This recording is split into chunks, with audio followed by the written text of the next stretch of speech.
Hello. I want to do a serious video version. My hat's not on there. Sorry.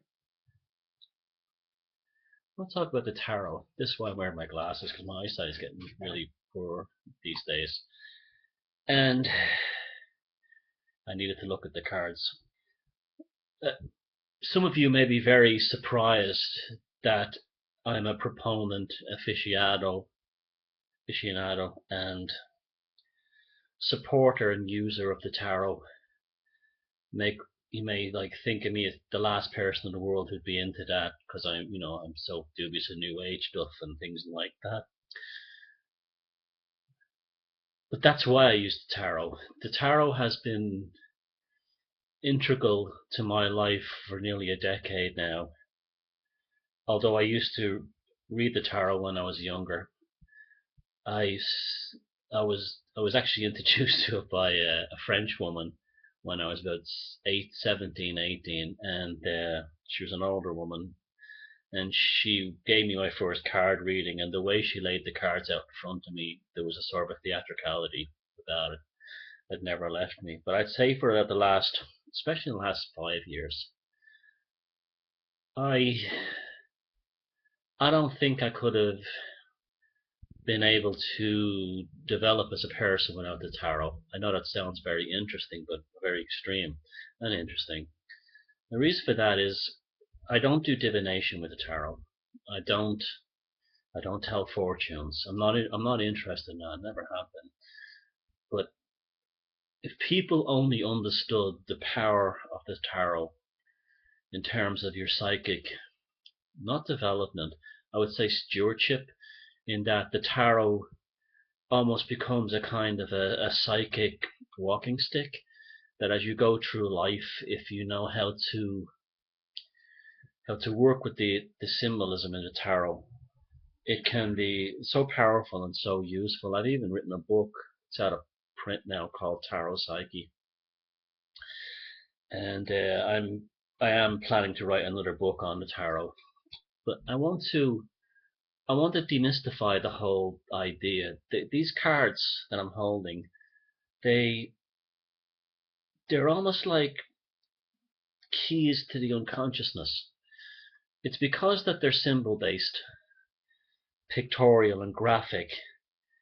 They allow you to see issues, problems, or anything, uh, challenges or things you're planning in a visual narrative rather than a neuro-linguistic one. And you find that things you would not have called upon or even thought about manifest simply because you're using a graphical narrative rather than a written one.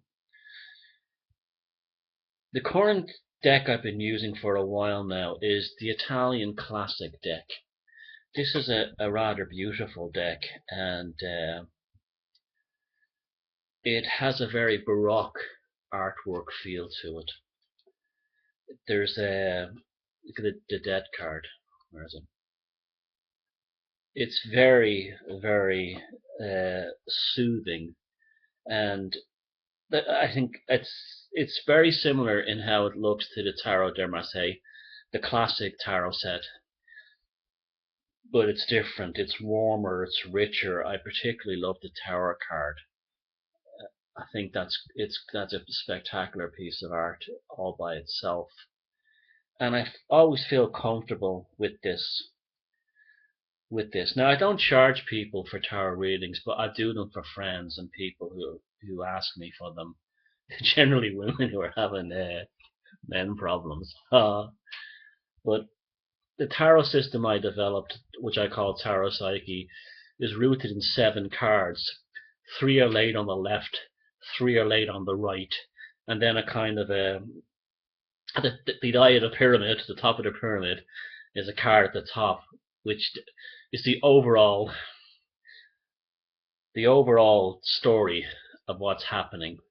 The cards on the left hand side represent the negative or the challenges, and the cards on the right hand side represent the resolution of the problems, and where you should head from that point on up towards the center. And I've got a lot of good feedback with this system from doing it with people, and it just it allows you to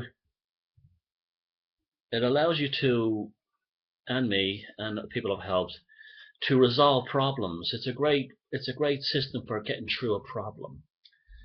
And maybe I'll do a series on the tarot cards. Now, there's nothing demonic about the tarot cards, and there's nothing supernatural about them. Well, it depends on what you mean by supernatural, but there's look at this one for the chariot. Isn't that beautiful? The covered chariot, interesting too. This is one of the reasons I believe the actual tarot comes from the east. It comes from a town or a region in India, because covered chariots were not common in European warfare.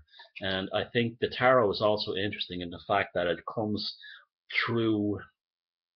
came from the Indian subcontinent up through the Slavic and the Nordic world, down into Italy through gypsies, and then made itself into the rest of Europe. So it kind of tells the story of Western civilization in 78 cards, and especially the major arcana cards.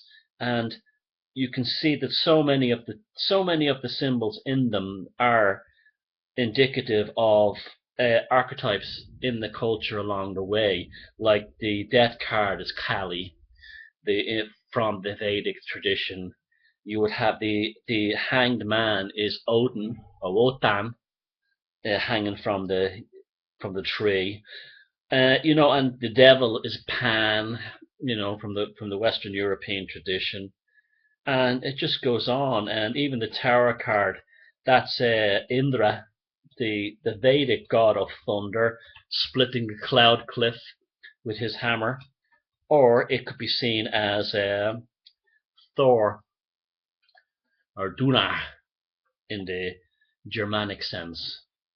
So yeah, maybe I'll do more talks about the tarot, but that's like an interesting thing about me that you don't know, and well, maybe some of you do know, but I honestly can say that the tarot has been an invaluable resource in my personal, creative, artistic, and psychological journey through this life. And it's good to have. I mean, I actually consider the tarot card deck to be like a friend. This is an old friend, and maybe it's something the rest of you should have a look into. It's something that's not to be scared, frightened of. It's just a way of developing your subconscious, your upper and lower poles of cognitive functioning, your left and right brains of your hemisphere, and it allows you to develop